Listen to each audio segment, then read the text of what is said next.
Hello students, जय श्री स्वामीनारायण। हमने अगले वीडियो में द्वादश पाठः दशमः त्वम् असि, 10वें तुम ही हो, यह पाठ हमने समझा और सीखा। साथ में हमने उसका भावार्थ भी सीखा और 1 से 10 की गिनती संस्कृत में सीखी। आशा है कि आपने इसका अनुवाद और शब्दार्थ नोटबुक में लिख लिया होगा। तो चलिए आज के वीडियो द्वारा हम पाठ के नीचे दिए गए अभ्यास के प्रश्नों को हम सीखेंगे। तो सबसे पहला प्रश्न है उच्चारण कुरुतः।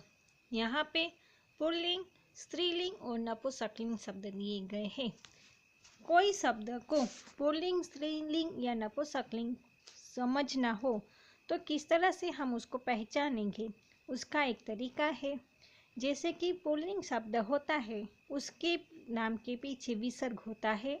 जैसे कि यहाँ पे एकह में विसर्ग है। उस तरह से विसर्ग वाले नाम जो होते हैं वो पुल्लिंग शब्द होते हैं।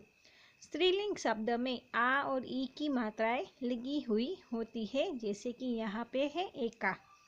और नपुंसकलिंग शब्द में एकम म हलंत होता है, यानी कि नपुंसकलिंग जो शब्द होते हैं उस नाम के पीछे म हलंत लगा हुआ होता है। यह शब्दों की पहचान है। इससे हमें पता चलता है कि यह पुल्लिंग है, स्त्रीलिंग है या नपुंसकलिंग। आज हम ये तीनों लिंग में 1 से 10 शब्द यानी कि 1 से 10 की गिनती किस तरह से होती है उसका हम उच्चारण के साथ सीखेंगे। पहला है पुल्लिंग में एकह, एका, एकम। पुल्लिंग में एकह, स्त्रीलिंग में एका और नपुंसकलिंग में एकम। फिर द्वो, द्वे, द्वे। त्रयः, त्रिस्तः, त्रीणि। चत्वारः, चतस्रः, चत्वारि। अब यहाँ पे हमने देखा कि पुल्लिंग, स्त्रीलिंग और नपुंसकलिंग में सभी गिनती का जो लिखने का तरीका है वो अलग है और उच्चारण भी अलग ही होता है। उसके बाद एक पुल्लिंग, स्त्रीलिंग और नपुंसकलिंग में पंच, पंच, पंच, षट्, षट्, षट्, सप्त, सप्त, सप्त, अष्ट, अष्ट, अष्ट, नव, नव, नव, 10, 10, 10। 5 से लेकर 10 तक की गिनती में कोई भी इसमें परिवर्तन नहीं हुआ है। सभी लिंग में समान ओर से हमने पढ़ा और उच्चारण भी सही तरह से किया। तो इस तरह से तीनों लिंग में 1 से 10 की गिनती लिखी जाती है और उसका उच्चारण भी लिंग के आधारित ही होता है। उसके बाद है प्रश्न नंबर 2, प्रश्नानाम उत्तराणि लिखत। प्रश्न 1, कति बालकाः स्नानाय अगच्छन्ः। अगच्छन् कितने बच्चे स्नान के लिए गए थे? तो 10। तो 10 बालकाः स्नानाय अगच्छन्। नंबर 2, ते स्नानाय कुत्र अगच्छन्। वे स्नान के लिए कहाँ गए थे? ते स्नानाय नदीम अगच्छन्। नदीम, नदी के ऊपर अनुस्वार या फिर म हलंत आएगा।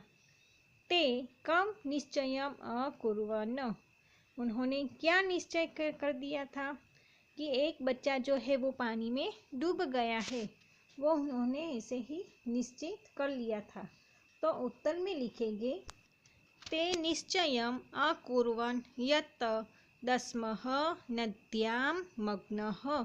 दशमः नद्यां मग्नः, 10वां है वो नदी में डूब गया है, यह उन्होंने निश्चय कर लिया। नंबर 4, मार्गे कः आगच्छतः। कः यानी कि कौन, मार्ग में कौन आया? मार्गे एकः पथिकः आगच्छत। नंबर 5, पथिकः किम् अवदत्।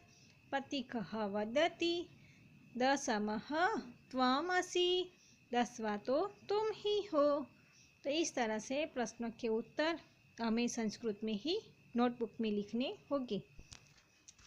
प्रश्न नंबर 3, शुद्ध कथानां समक्षम सत्यम इति अशुद्ध कथानां समक्षम असत्यम कुरुत।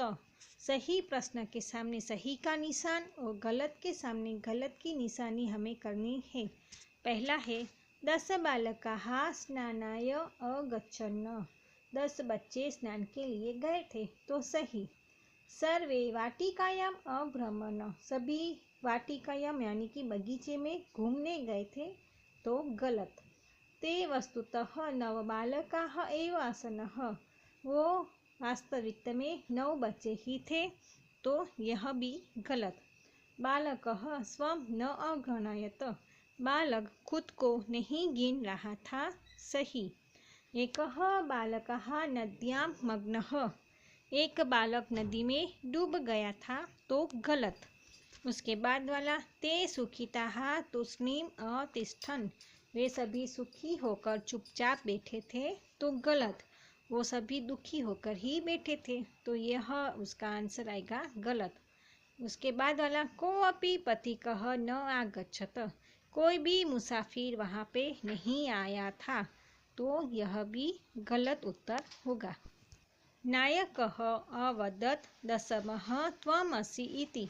नायक ने कहा 10वां तो तुम ही हो, तो यह भी वाक्य गलत है, क्योंकि नायक ने नहीं कहा था, पथिक ने कहा था, इसीलिए यह वाक्य भी गलत आएगा।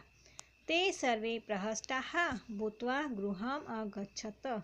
यह सभी खुश होकर घर पे गए, तो यह उस प्रश्न का उत्तर सही है, इसलिए यहाँ पे सही का निशान आएगा। इस तरह से यहाँ पे हमने संस्कृत में सही गलत का हमने किस तरह से प्रयोग होता है वो हमने सीखा। अब उसके बाद वाला प्रश्न नंबर 4। मंजूषातः शब्दान् चित्वा रिक्तस्थानानि पूरयतः। विकल्प जो दिए गए हैं ऊपर कोष्टक में, उसमें से हमें सही उस शब्द का प्रयोग खाली जगह में करना है। ते बालकाः खाली जगह नद्याः उत्तीर्णाः। वो सभी बच्चे नदी में किसके लिए गए थे, तो त्रित्वा। तो यहाँ पे आएगा त्रित्वा यानी कि तैरने के लिए। उसके बाद वाला प्रश्न खाली जगह पथिकः बालकान् दुखितान् अपृच्छतः। तो दुखी देखकर पूछने लगा, तो आएगा दृष्ट्वा। उसके बाद तीसरा पुस्तकानि विद्यालयं गच्छत। पुस्तक गृहीत्वा विद्यालयं गच्छत। पुस्तक को लेने विद्यालय में गए, या फिर पुस्तक लेकर विद्यालय गए। उसके बाद चौथा पथिकस्य वचनं सर्वे प्रमुदिताः गृहम् अगच्छत। पथिक की बात सुनकर सभी आनंद होकर घर पे चले गए, तो सुनकर यानी कि श्रुत्वा। उसके बाद वाला पथिकः बालकान् अकथयत् दशम त्वमसि। यहाँ पे आएगा पथिकः बालकान् अगणित्वा अकथयत् दशमः त्वम् असि। गिनकर बालकों को गिनकर कहा 10वां तो तुम ही हो। मोहनः कार्यं कृत्वा गृहं गच्छति। मोहन कार्य करके फिर घर पे गया। यहाँ पे हमने जितने भी शब्द देखे तो गणित्वा, श्रुत्वा, दृष्ट्वा, कृत्वा, गृहीत्वा, तीर्थवा, सभी में त्वा प्रत्यय पीछे लगा हुआ है, तो ये एक रुदंत का जो रूप है वो इसम का प्रयोग यहाँ पे हुआ है। अब उसके बाद वाला प्रश्न नंबर 5 हम देखें, तो प्रश्न नंबर 5 में है चित्राणि दृष्ट्वा संख्यां लिखतः। चित्र को देखकर उसके संख्या लिखो, यानी कि गिनकर लिखना है।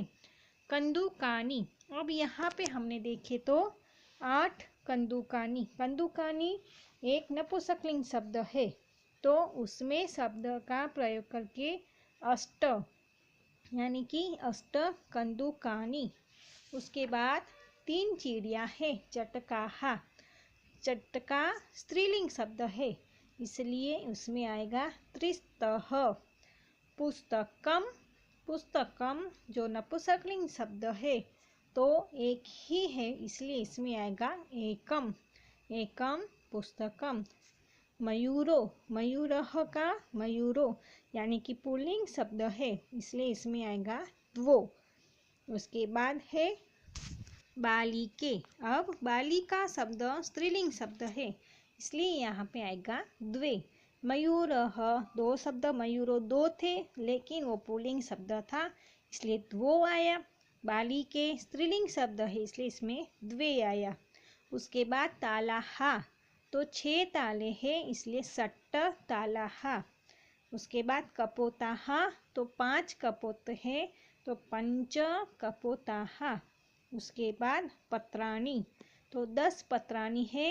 पत्राणी शब्द जो है वो नपुंसकलिंग शब्द है इसलिए यहाँ पे आएगा 10 पत्राणी। इस तरह से गिनती भी हमने 1 से 10 की सीखी और उसके साथ साथ सुंदर सा ये कहानी हमने भावार्थ के साथ सीखा। यहाँ पे ही हमारा यह पाठ संपूर्ण हो रहा है और ये सभी अभ्यास आपके नोटबुक में एवं पाठ्य पुस्तिका में लिखना है। आशा है कि आपको यह वीडियो पसंद आया होगा। जय श्री स्वामीनारायण।